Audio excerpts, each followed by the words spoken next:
Mula sa taas, ang malamig na tingin ay dumaan sa dagat ng mga ilaw ng lungsod na hindi natutulog. Isang nag-iisang anino, nakatayo na parang estatwa sa gitna ng malawak na konkreto at bakal. Sa ilalim ay ang kailaliman ng mga ambisyon, mga walang tigil na labanan. Nakatayo siya roon, hindi para magmasid, kundi para sukatin-sukatin ang lakas ng isang imperyong malapit nang bumagsak sa ilalim ng kanyang mga kamay. Ang pangalang nananatiling misteryo. At ngayon, siya ay lumitaw. Kwon Daegun. Isang pangalang tumagos ng diretsyo sa isipan ng bawat nakarinig. Ang kanyang matatag na tindig, ang mga matang tila sinusunog ang dilim ng gabi. Walang pag-aalinlangan, walang takot. Hindi siya naglakad sa pulang karpet, siya ay naglakad sa daang puno ng mga buto ng mga pumipigil sa kanya. Ang kanyang presensya ay isang pahayag, dumating na ang pinakamalakas. Matapos lumipat si pag-aaral ay si Jum Ryong-ki. Nagpatuloy ang kwento, naglalarawan ng isang bagong larangan ng digmaan. Mga batang mukha, puno ng enerhiya, ngunit ang mga mata ay nagtataglay ng kalupitan. Natalo niya lahat ng AV first year. Isang walang habas na pagsalakay. Ang mga tinatawag na ay mga nakatatanda ng unang taon ay mga sakripisyong piyesa lamang sa laro ni Kwon Daegun. Nagpatuloy ang pananakop. Lumitaw ang mga mukha na mas matigas, mas may karanasan. Pagkatapos nilinis Dang Gigang higit ng daan leader ng ikalawang taon. Walang palya, walang kompromiso. Sinumang humarang ay dinurog. Isang bagong rurok ang naitatag. Sunod naman natalo Dango 4 pinuno ng EV elemento. Mga alamat, mga hindi matitinag, ngayon ay nasa kanyang paningin na rin. Ang mga mata ni Kwon Daegun ay kumislap ng mapanganib na liwanag. Hindi siya titigil, hindi magpapahinga. Sunod layunin ay lumitaw, parang isang propesya ng isang tadhana na labanan. At ang pangalang binanggit, malamig at tiyak, parang isang hatol, ikaw Ricky, Baek Hyuk. Lumitaw ang mukha ni Baek Hyuk, ang mga mata ay lumaki sa pagkabigla. Bakit siya? Ano ang ginawa niya para mapasok sa matapi ng mananakop na ito? Naghahanap si Baek Hyuk ng sagot mula sa kanyang kasama. Gusto niyang talunin maging puno ng Jumryong School. Ang huling layunin ay naipakita. Hindi lang ito tungkol sa lakas, kundi sa pagnanais ng pinakamataas na kapangyarihan. Bakit? Tanong ni Baek Hyuk, may halong pagkalito at kaunting galit. Ang katotohanan ay nananatili sa ulap ng misteryo. Ben's problema. Isang katotohanang mahirap tanggapin. Hindi alam bakit ginagawa niya . Kahit ang mga pinakamalapit ay hindi maintindihan ang tunay na motibo ni Kwon Daegun. Dalawang anino, dalawang kapalaran, nakaharap ngunit may di nakikitang distansya. Yan relasyon ng dalawang ay nananatiling misteryo. Magkaibigan ba sila? Kaaway? O pareho? Walang atrasan? Nagpa siya si Baek Hyuk. Wala nang ipang paraan, kailangan ni talagang harapin siya. Ang pagharap ang tanging paraan para malaman ang katotohanan. Ang kanyang mga mata ay nagliyab ng determinasyon. At isang tinig ang umalinggaw-ngaw, puno ng kumpiyansa at hamon, huwag mag-alala, kahit dens balak niya. Hindi siya kalaban . Hinarap ni Baek Hyuk ang matinding katotohanan. Malakas siya. Isang pag-amin na walang takot. Ang katapat niya ay tumango, tama iyan, pero isang pag-aalinlangan, isang bagay na hindi pa nasasabi. Hindi maikakaila ang lakas ni Kwon Daegun, ngunit may tinatago pa ba siya? Kitang-kita ang pagkabigla sa mukha ni Baek Hyuk. Anong sinabi ito? Hindi siya makapaniwala sa kanyang narinig. Isang nakakatakot na hinala ang sumagi, bakit digibang? At saka lumabas ang malamig at malupit na katotohanan. Hinintay niya akong lumaban daan papunta di bahay. Hindi lang hamon ang ginawa ni Kwon Daegun, nagbantay pa siya. Isang malupit at tusong kalaban. Nagulat ang kaibigan ni Baek Hyuk. Hintay. Hindi siya makapaniwala sa kalmadong reaksyon ni Baek Hyuk. Parang kalmado ay hayandi. At isang pag-asa ang sumagi, siguro na pagtagumpayan ay dihi siya. Naitaboy na ba ni Baek Hyuk ang banta? Muling lumitaw si Kwon Daegun, ang mga mata ay nananatiling matalim. Kahit naglaro din ni kami. Inamin niya ang naganap na labanan. Ngunit isang nakakagulat na katotohanan ang ibinunyag, pero hindi nalinaw dance panalo et italo. Hindi pa tapos ang digmaan. Dalawang pinakamalakas ang nagtagpo, ngunit ang resulta ay nananatiling palaisipan. Kitang-kita ang matinding pagkabigla sa mukha ng kaibigan ni Baek Soo-hyuk. Hindi siya makapagsalita. Paano posibleng mangyari? At isang bagong pag-iisip mula kay Kwon Dae-gun, hindi akalaing aabutin pala ng ganito katagal. Nagulat din si Kwon Dae-gun sa pagtitiis ni Baek Soo-hyuk. Mas mahirap pala ang labanan kaysa sa inaasahan niya. Nagpatuloy si Kwon Dae-gun sa pagsusuri sa kalaban. Malakas siya. Isang tapat na pag-amin mula sa mananakop.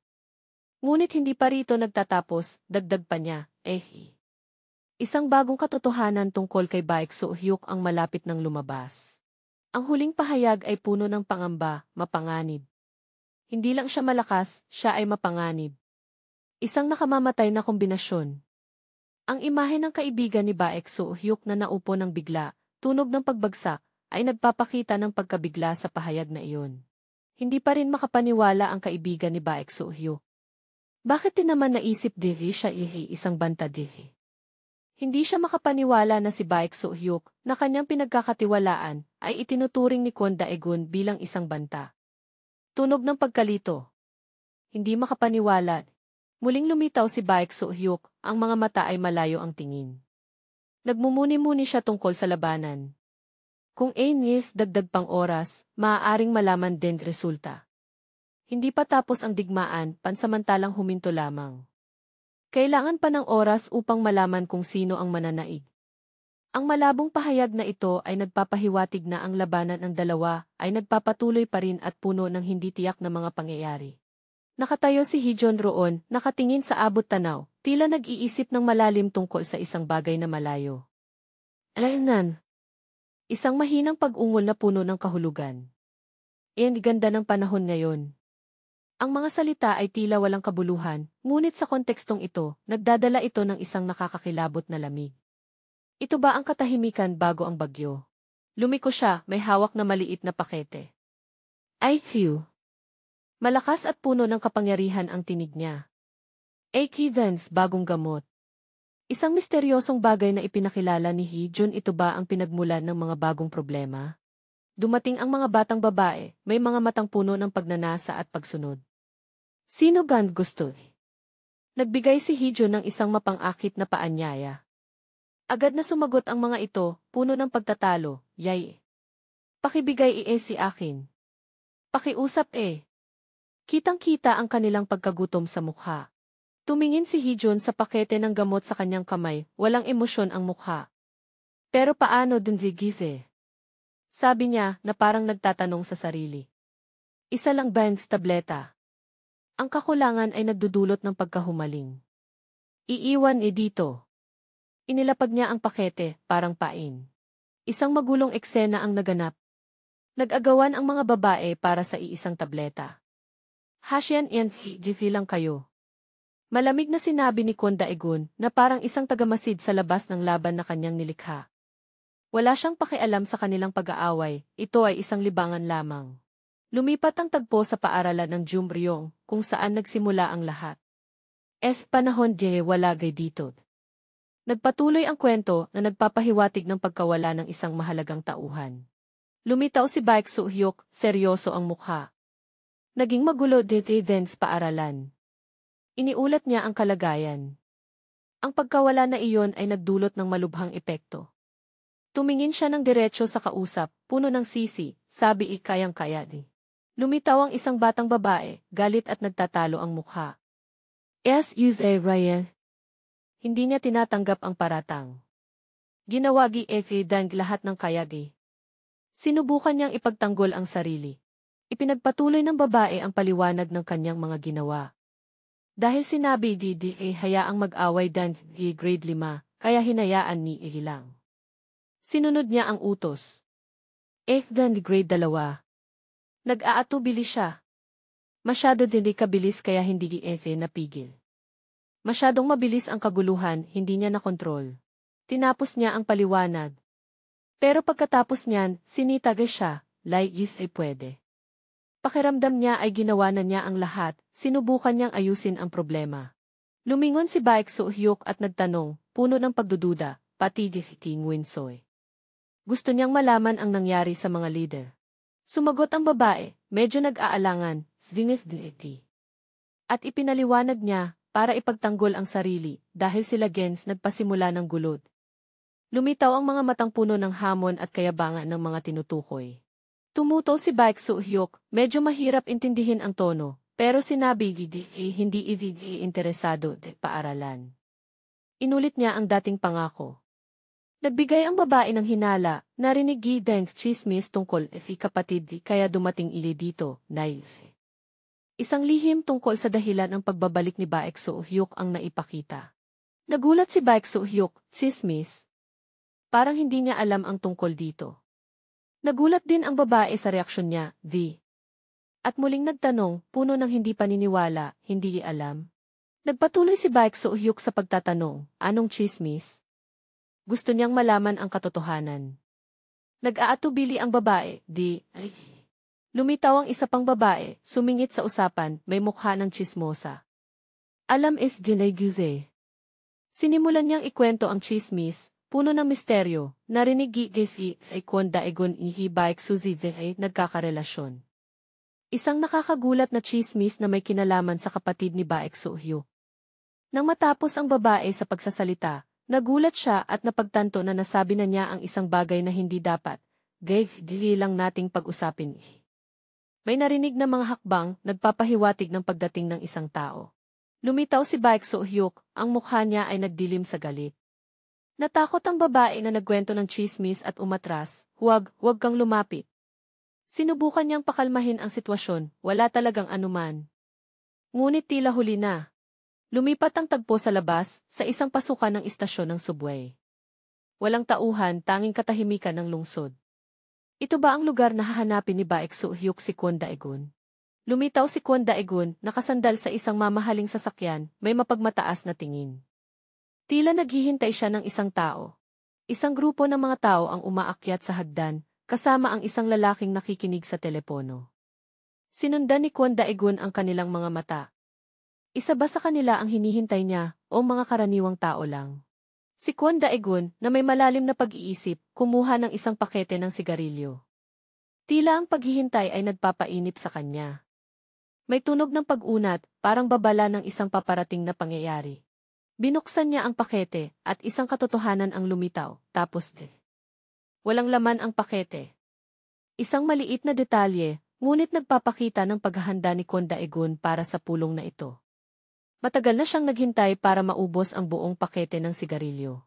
Lumitaw ang isa pang lalaki, tila katulong ni Kwon Daegun. Ginoong. Sabi niya, puno ng pag-aalala. Matagal din tayong naghintay. Kitang-kita ang pagkabalisa sa kanyang mga salita.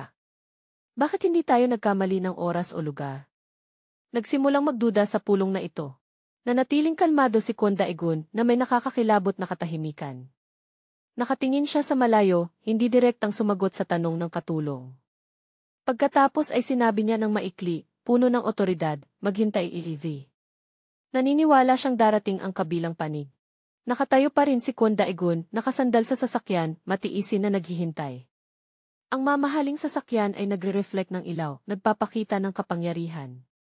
Alam niyang naghihintay siya ng isang mahalagang pulong. Lumitaw ang isang babae, nakikinig sa telepono. Kinumpirma niya ang impormasyon, tama.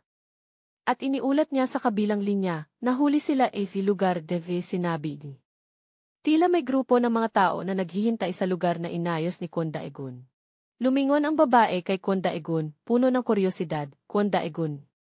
Gusto niyang malaman ang lihim niya. Paano din alam nasa dito sila? Nagtataka siya. Maliwanag Nagsimulang mag-isip. May tunog ng pagtapos ng tawag. Ang mukha ng babae ay nagpapakita ng pagkabigla at pag-iisip habang tinitingnan ang telepono. Sinusubukan niyang pagdugtungin ang mga pangyayari. Lumitaw ang isang lalaki, tila si Park Hee-jun ang kanyang mga salita ay puno ng tagumpay, kaya Park nasa ibang panig Tila naalis na niya ang isang kalaban o hadlang. Ngayon wala nang sino mang hahadlang Naniniwala siyang bukas na ang daan. Naglakad si Kwon Daegun, puno ng determinasyon ang mga mata. Ngayong AT. Bulong niya. Dapat malinaw dan panalo. Ang paparating na labanan ay hindi lang basta laban, kundi ang huling paghati ng tagumpay. Nag-alala ang babae at tinanong si Baek So-hyuk, puno ng malasakit, ayos ay ilang gise. Tiningnan niya ito ng mabuti, hinahanap ang palatandaan ng pinsala. Hindi iba'y gise nasaktan? May mga tunog ng paghinga na nagpapakita ng kanyang pagkabahala. Napahinto ang babae, puno ng pagkagulat na hindi giinasahan ihi. Hindi pa rin siya makapaniwala sa nangyari. Pagkatapos ay nagbigay siya ng hinala, tila naunawaan ang isang bagay, kung hindi dahil si kapatid di, hindi siguro sila mag-away, naiuse. Ang chismis tungkol kay Suzy ang naging mitsa ng labanan. Nakatayo si Baek So-hyuk, malayo ang tingin. Ngayong pumunta niya si paaralan, na pag-alaman ni Dengi isang bagay. Sabi niya, puno ng pag-iisip. May tunog ng pag-unat, parang paghahanda sa sasabihin. Tumingin siya ng diretsyo, puno ng determinasyon. Yan gas pagdating din ay Kwon Daegun. Binibigyang diin niya ang pangalan, parang babala. Hay magdudulot ng panganib di si paaralan ng Jumryong. Napagtanto ni Baek So-hyuk na si Kwon Daegun ay hindi lang kalaban niya, kundi isang panganib sa buong paaralan. Nagulat ang babae, panganib? Hindi niya maintindihan ang ibig sabihin ni Baek So-hyuk. Nagpatuloy siya sa paliwanag, seryoso ang tono, Dance V kaibigan si Nguyen-soid. Binanggit niya ang mga kaibigan niya. Para si kapayapaan nila. Hinimok niya itong kumilos. Tumingin si Baek So-hyuk sa malayo, kung saan naroon si Suzy. Para din si kapayapaan, Suzy.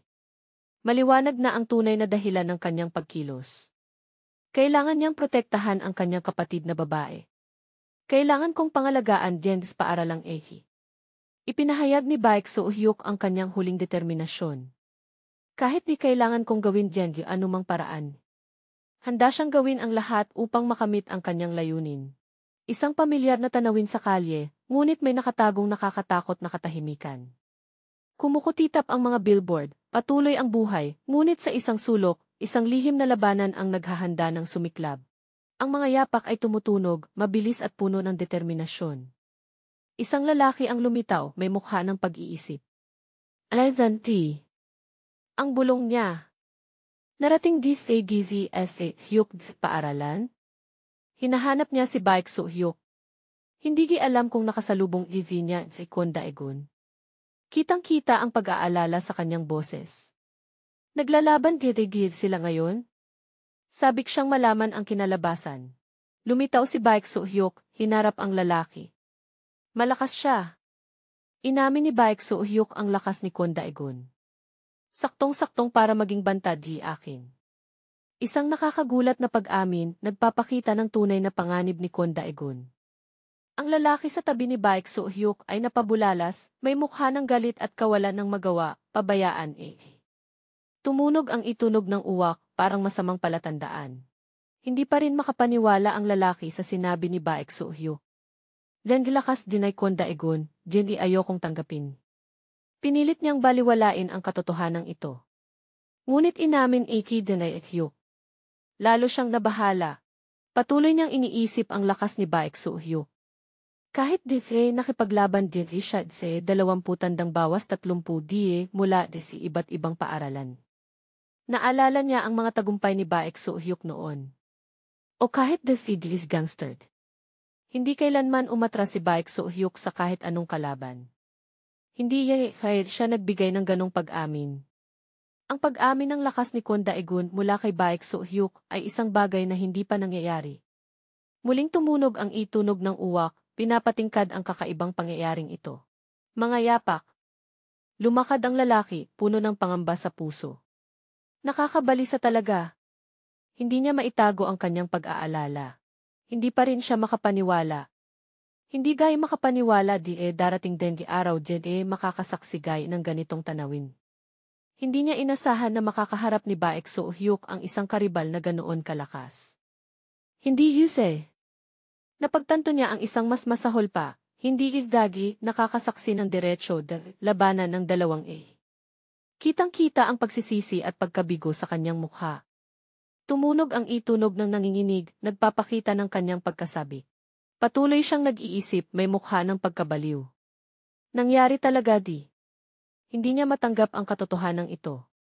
Tumunog ang itunog ng mahigpit na pagkakahawak, parang pinipisil niya ang kanyang kamao. Bigla siyang nagulat, Diyos ko. Napagtanto niyang maingay siya. Tumunog ang kisot, tunog ng pagkagulat. Natutulog isa Suzy Ego, halos makagulo ay. Naalala niya ang kapatid na babae ni Baek Soo-hyuk. Tumingin siya kay Suzy, may bahagyang pag-aalinlangan sa mukha. Hintay, ti. Huminto siya. Talaga bang natutulog di siya? Tanong niya sa sarili. Tumunog ang itunog ng paghila. Sige, lalakas diti akong umalis. Naisip niyang umalis na dahil natutulog na si Suzy. Dahan-dahan siyang lumapit kay Suzy, may banayad at maalagaing tinig. Suzy, kumusta ide? Tinanong niya ang kapatid ng kaibigan niya. Natutulog elide, na Yuse. Gusto niyang matiyak na mahimbing ang tulog niya. Ang tanawin ay isang kwarto, tila kwarto sa pagtulog, may kama at study table. Isang lalaki ang gumagawa ng isang kilos, tila naghahanda para sa isang labanan. Puno ng pagmamadali at pag-aalala. Lumitaw si Suzy, tumatakbo. Kitang-kita sa mukha niya ang pagkabigla at kalituhan. Ayan. Sabi niya. Dance nangyari. Hindi niya maintindihan ang nangyayari. Patuloy si Suzy sa pagtakbo, may takot sa mukha. Tumunog ang itunog ng paghinga ng mabilis, nagpapakita ng pagod at pagkabigla niya. Bakit biglang gustong maglaban iyan dalawang ehi? Parang alam na niya ang tunggalian ni Baek Soo-hyuk at Kwon Daegun, ngunit hindi niya maintindihan kung bakit nangyari ito. Lumipat ang tanawin sa Bongsun Technical High School. Isang ibang paaralan, hindi Jumryong. Lumabas ang salitang kinagulat dithiday, nagpapakita ng kabaliwan ng sitwasyon. Isang grupo ng mga estudyante sa Bongyon ang nag-uusap ng maingay, may mukha ng pagkabigla. Nandyan si Baek Hyuk dithe nakikipaglaban. Isang tao ang sumigaw. Nagkagulo din. Kumalat ang balita mula Jumryong papunta sa ibang paaralan. Isang malaking labanan si paaralan ng Jumryong Binibigyang diin ang laki ng labanan. Lumipat ang tanawin sa base ng Blood Saint Grade 2 di paaralan ng Jumryong. Isang lugar na tinatawag na simbahan, tila taguan ng isang gang. Dalawang lalaki ang nag-uusap, may mukha ng pagkagulat. Isang tao ang napabulalas. Talaga gieki. Hindi siya makapaniwala sa narinig. Lumipat ang tanawin sa itaguan ng Gangchongro Grade 2 di paaralan ng Jumryong. Isang lumang container, tila taguan ng ibang gang. Dalawang lalaki ang nag-uusap sa loob ng container. Kumusta din Dai Jao? Tinanong ang kalagayan ni Jao. Sumagot ang isa, nasa kwarto siya. Lumitaw si Jao, nakaupo sa meditasyon, may mukha ng konsentrasyon at bahagyang kalungkutan. Tumunog ang buntong hininga at bulong, nagpapakita ng kaguluhan sa isip niya. Kitang-kita ang tensyon sa mukha ni Jao. Nakaramdam niya Sabi niya, may misteryosong tono. Parang may nararamdaman siyang mahalagang nangyayari. Lumipat ang tanawin sa maulap na kalangitan, parang palatandaan ng paparating na bagyo. Isang pananalita ang tumunog, puno ng determinasyon, Eikideng, labanan ng Arura. Lumitaw ang pangalang B. Arura, maaaring pangalan ng bagong karakter o isang alamat na labanan. Direktang pagtutunggali. Magkatapat sina Baek Soo-hyuk at Kwon Daegun. Parang huminto ang oras sa paligid. Nagtagpo ang kanilang mga mata, nagbuga ng mga kidlat. Nagsimula na ang labanan na hinihintay ng lahat. Unang nagsalita si Kwon Daegun, maihamon sa tinig, dumating everyday. Matagal na niyang hinihintay ang sandaling ito. Nakatayo si Baek Soo-hyuk, malamig ang mukha, walang sinabi. Magkatabi ang dalawang pangalan, parang dalawang puwersang magkatunggali, Kwon Daegun at Baek Hyuk. Hindi lang ito laban ng dalawang tao, kundi pagtutunggali ng dalawang simbolo. Isang grupo ang nanonood, may mukha ng pagkabigla. Ay kidan unang bises disye nakita gi at ay Baek Hyuk ng diretsyo. Sabi ng isa. Ganito kakataas siya di estudyante Nagulat sila sa laki ni Baek Soo-hyuk. Parang kaya niyang durugin lahat, parang basurang plastic disye pinapadapa. Ramdam nila ang nakakatakot na lakas ni Baek Soo-hyuk. Isa pang grupo ang nagtipon, may mukha ng tensyon.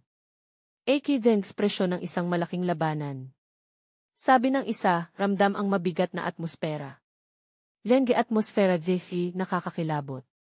Nabigyang diin ang tensyon. Talaga namang mabigat di. Inamin nila ang nakakabigat na hangin.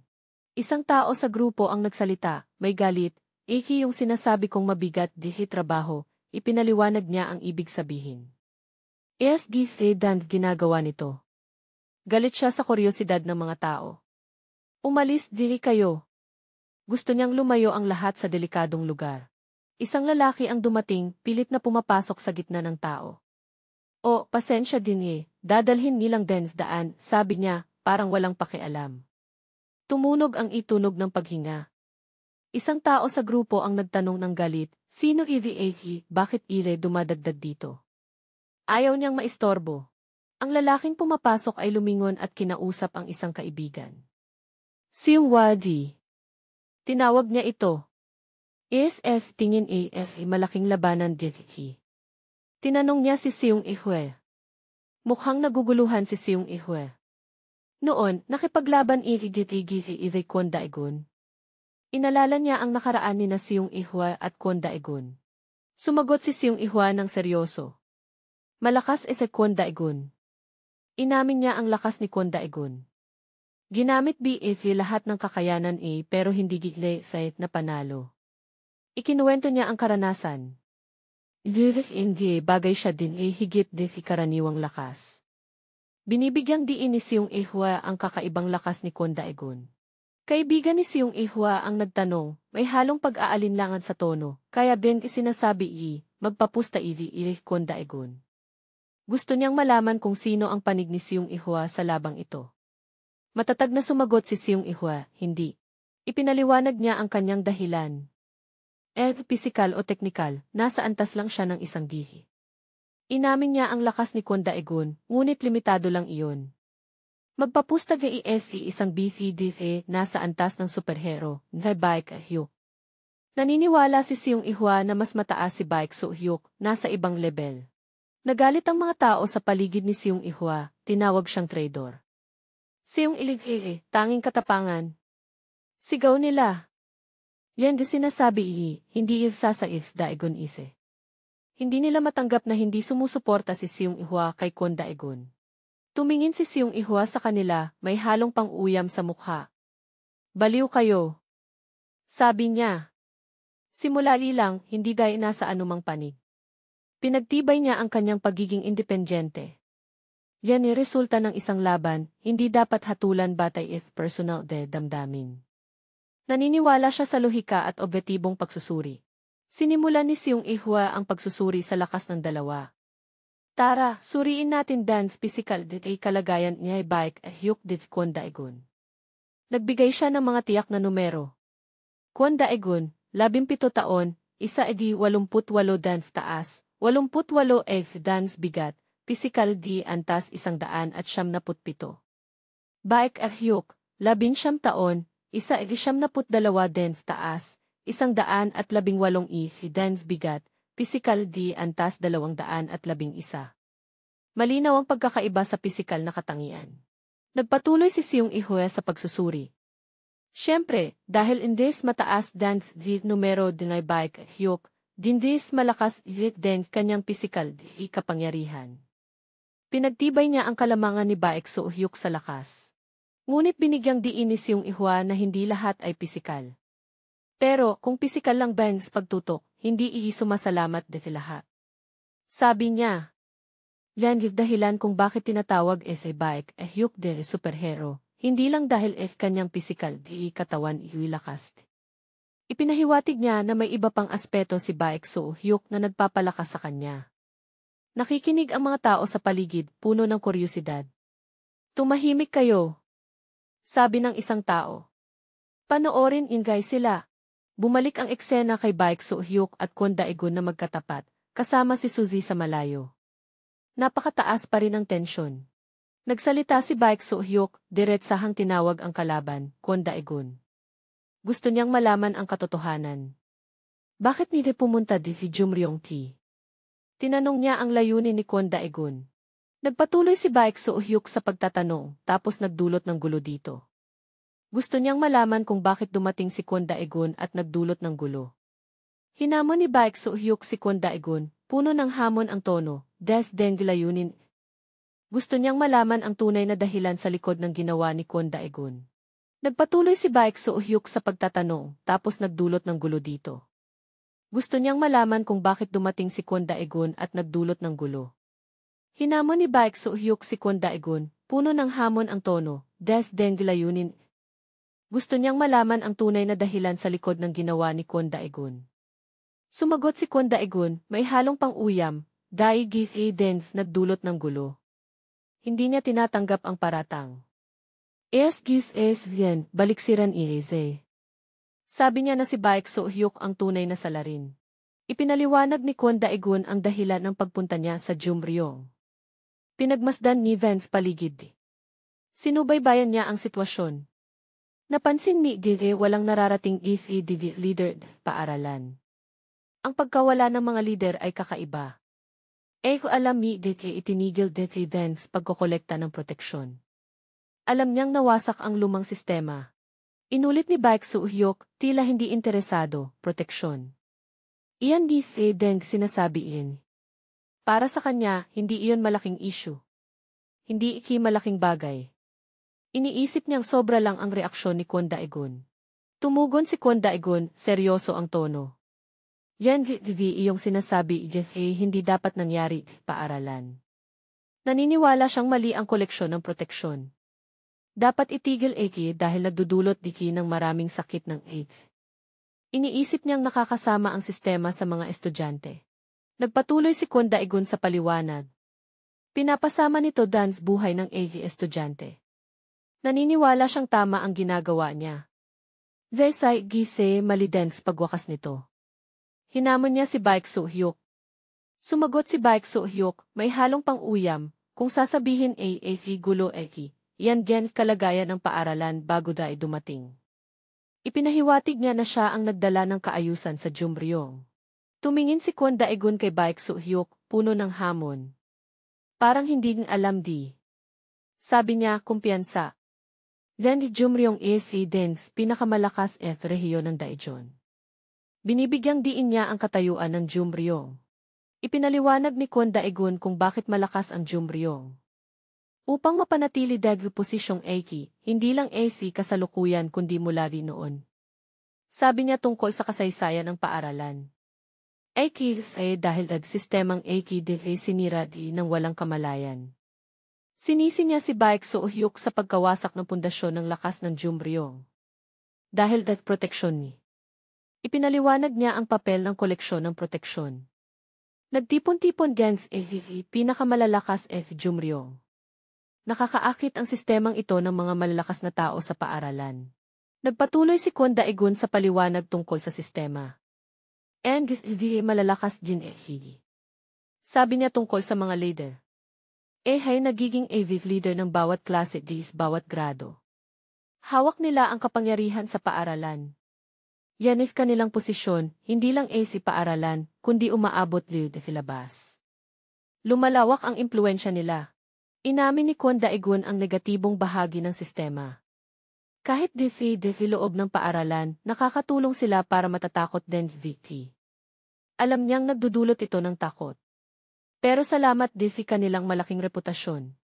Iniisip niyang may positibong epekto rin ang takot. Tinapos ni Kwon Dae-gun ang paliwanag.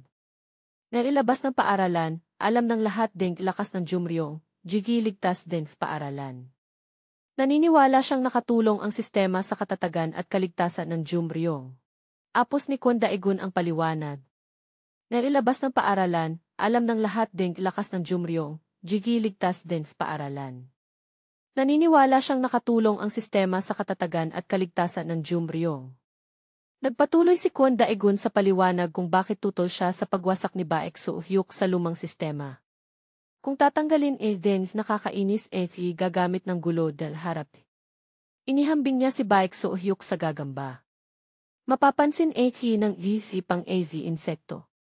Ipinahiwatig niya na ang pagtanggal kay Baek Soo-hyuk ay maghihikayat ng ibang malalakas na tao mula sa labas na pumunta sa Jumryong.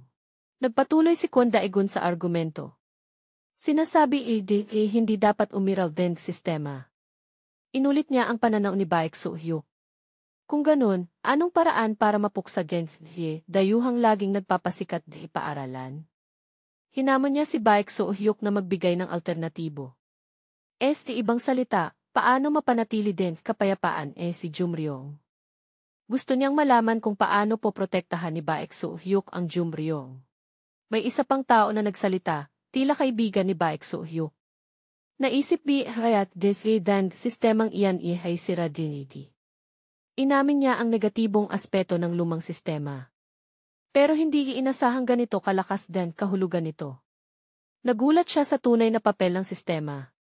Tumingin siya sa isa pa at nagtanong, pumunta give dito dahil kapatid hindi dahil proteksyon.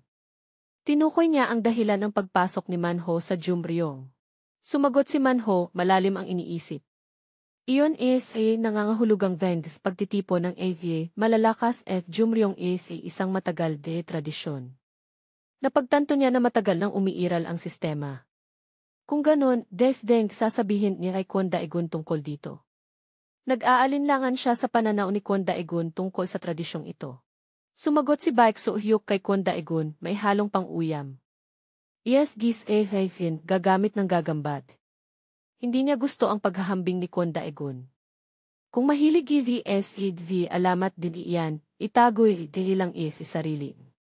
Hindi siya interesado sa paliwanag ni Kwon Daegun. Nagpatuloy si Baek Soo-hyuk, puno ng hamon.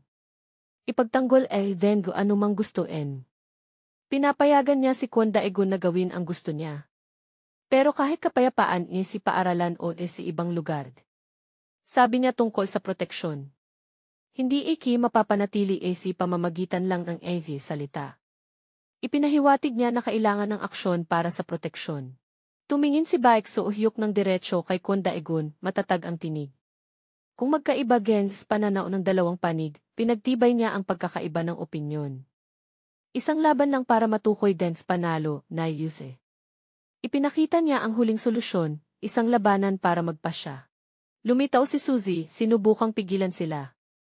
Hintayan Sabi niya, puno ng pag-aalala. Kung magpapagpatuloy tayo sa pag-uusap, maaaring mapaliit din sa pagkakaiba. Naniniwala siya na maaaring maresolba ito sa pamamagitan ng pag-uusap.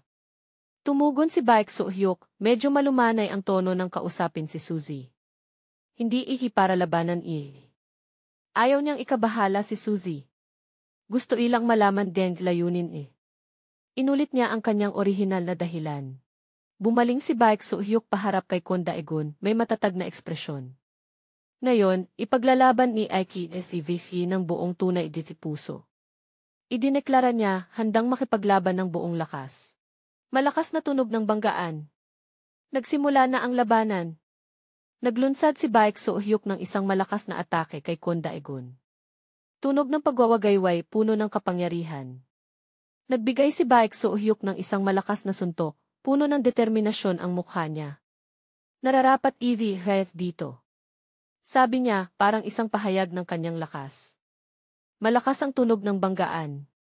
Naipagtanggol ni Kwon Daegun ang suntok, may halong pagkagulat at kaunting sakit ang mukha niya. Hindi basta-basta ang tunog ng pagwawagayway, puno ng kapangyarihan. Nagbigay si Baek Soo-hyuk ng isang malakas na suntok, puno ng determinasyon ang mukha niya. Nararapat dito. Sabi niya, parang isang pahayag ng kanyang lakas. Malakas ang tunog ng banggaan. Naipagtanggol ni Kwon Daegun ang suntok, may halong pagkagulat at kaunting sakit ang mukha niya. Hindi basta-basta ang suntok ni Baek Soo-hyuk. Matindi ang labanan. Nagbanggaan sina Baek Soo-hyuk at Kwon Daegun, nagpapalitan ng mga atake at depensa. Malakas ang mga tunog ng banggaan at suntukan, nagpapakita ng matinding labanan. Naglunsad si Baek Soo-hyuk ng isang malakas na sipa, na nagpagalaw kay Kwon Daegun. Tunog ng mabilis na paglipad at ungol, nagpapakita ng liksi at lakas ni Baek Soo-hyuk. Ang mga nanonood ay nag-uusap ng masigla. Naggamit diri sila ng puwersa isa't isa. Sabi ng isa, puno ng pagkabigla ang mukha. Hindi lang sila nagkakaiba pisikal tahanan. Puna ng isa pa. pati gindi, kasanayan. Napagtanto nila na ang antas ni Baek So-hyuk at Kwon Daegun ay lampas sa kanilang inaasahan. Gumawa si Baek So-hyuk ng isang kahanga-hangang galaw. Kahit hindi nakakadikit din sa pawis at lupa, hindi nawawala gens balance. Sabi ng isa, puno ng paghanga ang mukha. Tunog ng isipaglipad at ungol ang naririnig, nagpapakita ng liksi at pambihirang kasanayan ni Baek So-hyuk. Nagpatuloy si Baek So-hyuk sa mabilis na mga atake. Paulit-ulit ang mga tunog ng paglipad, parang mga unos na hangin. Sinisikap ni Kwon Daegun na ipagtanggol ang sarili laban sa mga atake ni Baek So-hyuk. Kanyang malaking katawan, kaya niyang dominahin din ang espasyo di suntukan niya. Puna niya tungkol sa lakas ni Baek So-hyuk. Tunog ng ibanggaan ang naririnig. Kahit malaki din kanyang hugis di. Patuloy niyang sinabi. Nagpapatuloy si Kwon Daegun sa paghusga kay Baek So-hyuk. Pero hindi ko makalma dance bilis. Nagulat siya sa liksi ni Baek So-hyuk. Tunog ng isipaglipad at ungol ang naririnig, nagpapakita ng kombinasyon ng lakas at bilis ni Baek So-hyuk. Inamin ni Kwon Daegun ang katotohanan. Isa talaga yang delikadong busy. Sabi niya, seryoso ang mukha. Mali ang kanyang paghusga kay Baek So-hyuk. Isang mapanganib na atake ang inilunsad. Nakaiwas si Kwon Daegun, nakatuon ang mukha. Patuloy ang matinding labanan. Mga banggaan at suntukan ang patuloy na naririnig. Naglunsad si Baek So-hyuk ng isang malakas na sipa na nagpagalaw kay Kwon Daegun. Ang kaibigan ni Baek So-hyuk ay napamangha, kahanga-hanga. Hindi siya makapaniwala sa kanyang nakikita. Ilulih kanyang pisikal, lakas, jiki mahusay diki pang unawa. Puna niya tungkol sa mga lakas ni Baek So-hyuk. Nagpatuloy siya sa pagpupuri. Talagang karapat-dapat si pangalan bilang superhero. Inamin niya na karapat-dapat ang palayaw ni Baek So-hyuk. May nagtaka, may halong pagkalito, bakit ganun ilihanga? Hindi niya maintindihan kung bakit ganoon ang reaksyon ng kaibigan. Hindi sinabi hindi sukat din pisikal lamang, dindes mahalaga din kasanayan. Inulit niya ang sinabi ng kaibigan. Tinanong niya, bakit hindi sumagot Daegun? Hindi niya maintindihan kung bakit umiwas lang si Kwon Daegun. Sumagot ang kaibigan ni Baek So-hyuk, medyo nag-aatubili. Ayokong aminin pero Nagdalawang isip siya. Siguro hindi kaya niya sumagot. Nagbigay siya ng nakakatakot na hula. Nagpatuloy siya sa paliwanag. Tulad ng sinabi din ay Seung Ilvedi. Inulit niya ang sinabi ni Seung Ihwe. Hindi lang basta palayaw dan superhero din ay Baek at Hyuk. Pinagtibay niya na totoo ang palayaw. Pisikal, lakas, pangunawa di kasanayan hilabanan. Inilista niya ang mga katangian ng lakas ni Baek So-hyuk. Nagwakas siya. Kompleto at Baek at Hyuk. Pinagtibay niya ang pagiging perpekto ni Baek So-hyuk. Ipinaliwanag niya kung bakit hindi makasagot si Kwon Daegun. Kaya nasa iwawas lang siya. Napakalakas at napakabilis ni Baek So-hyuk, kaya depensa lang ang kaya ni Kwon Daegun. Tunog ng imbol. Naglunsad si Baek So-hyuk ng sunod-sunod na malalakas na atake. Tunog ng sigaw habang sinusubukan ni Kwon Daegun na ipagtanggol ang sarili. Sot, vot-vot, nagpapakita ng liksi at lakas sa bawat galaw ni Baek So-hyuk. Nalilito si Kwon Daegun, may halong pagkabigla at pagkalito ang mukha. Tumingin si Baek So-hyuk sa kanya, may halong pagtatanong, dan ginagawa. Napansin niyang hindi buong lakas ang laban ni Kwon Daegun. Tumingin si Kwon Daegun kay Baek So-hyuk, malalim ang iniisip. Bakit deng laban kaysa dulang nakaraan? Tinanong niya tungkol sa estilo ng pakikipaglaban ni Baek So-hyuk.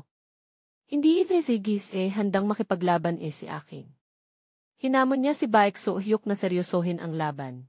Nagulat si Baek So-hyuk. Hindi niya maintindihan ang ibig sabihin ni Kwon Daegun. Yes, ni. Bulong niya, may halong pagkalito. Nagpatuloy si Kwon Daegun sa pagtatanong, may halong inis. Then sinasabiin. Hindi siya kontento sa ugali ni Baek So-hyuk. Gaano yigisay kahabang hintayin ni? Gusto niyang ipakita ni Baek So-hyuk ang buong lakas niya. Tumingin si Baek So-hyuk kay Kwon Daegun, malamig ang mukha. Hintay. Inulit niya ang salita, parang hindi maintindihan ang kahulugan nito sa sitwasyon. Hindi niya maintindihan diyan sinasabi din. Sabi niya, matatag ang tinig. Sabi ni Dagon, may halong pagkabagot.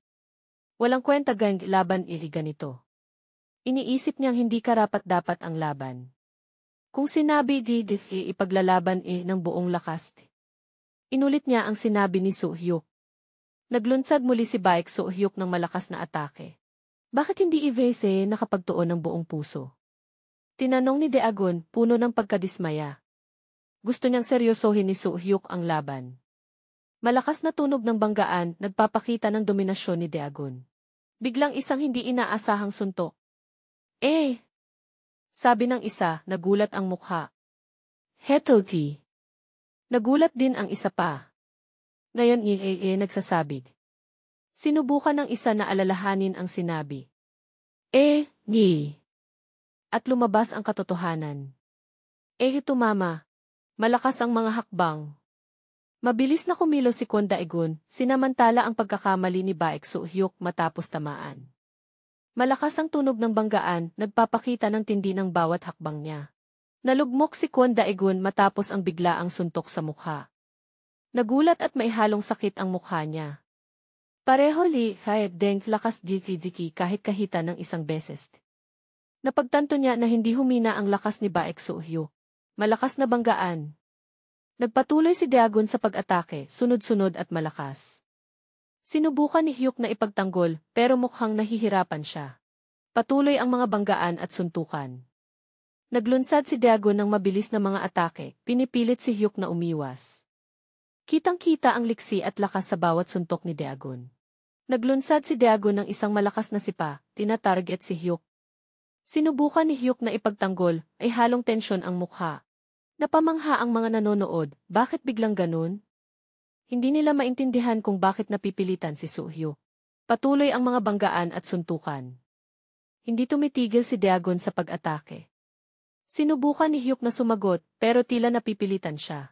Malakas ang mga hakbang. Mabilis na kumilos si Baek Su-hyuk, umaatake mula sa iba't ibang direksyon. Ipinapakita ang liksi at kasanayan ni Baek Su-hyuk. Sunod-sunod ang malalakas na atake. Naglunsad si Dagon ng sunod-sunod na suntok. Kitang-kita ang tindi ng laban. Isang malakas na suntok ang inilunsad, tinatarget si Hyuk. Ipinapakita ang katumpakan at lakas ng suntok. Nagpatuloy si Dagon sa pag-atake, hindi binibigyan si Hyuk ng pagkakataong sumagot. Malinaw ang dominasyon ni Dagon. Patuloy na umatake si Baek Su-hyuk, pinipilit si Kwon Daegun. Ang kanyang bilis at lakas ay malinaw na ipinapakita sa bawat suntok. Isang malakas na banggaan. Sinubukan ni Baek Su-hyuk na ipagtanggol ang sarili, ngunit tila nahihirapan siya sa pagdomina ni Kwon Daegun. Ang mga nanonood ng laban ay napatingin, puno ng pagkabigla. Hindi sila makapaniwala sa kanilang nakikita. Biglang nagbago din ang takbo ng laban. Si Kwon Daegun, na dati ay napipilitan, ay tila nakabalik sa laban. Dalawang manonood ang nag-uusap, sinabi kanina. Sagot ng kaibigan ni Dagon, na halatang naguguluhan, hindi alam, hindi matandaan. Sobrang nagulat siya sa biglaang pagbabago. Putang ise ng toyong Eki, bulong niya, halatang galit. Nakatayo pa rin si Dagon, malamig ang ekspresyon. Nagpatuloy si Kwon Daegun, may halong pang-iinsulto, ipagpatuloy Gusto niyang ilabas ni Baek Su-hyuk ang buong lakas niya. Tumingin si Kwon Daegun kay Baek Su-hyuk, ay hamon sa tinig, hindi gustong lumaban. Gusto niyang seryosohin ni Baek Su-hyuk ang laban. Kitang-kita sa mukha ni Baek Su-hyuk ang tensyon at may bahagyang sugat sa gilid ng bibig. Tinamaan siya. Tumingin si Kwon Daegun kay Baek Su-hyuk, maihamon sa tinig, mag-focus gili. Gusto niyang mag-concentrate si Baek Su-hyuk sa laban. Nakakainip dahil ganitong laban. Iniisip niyang hindi pa lumalaban ng buong lakas si Baek Su-hyuk.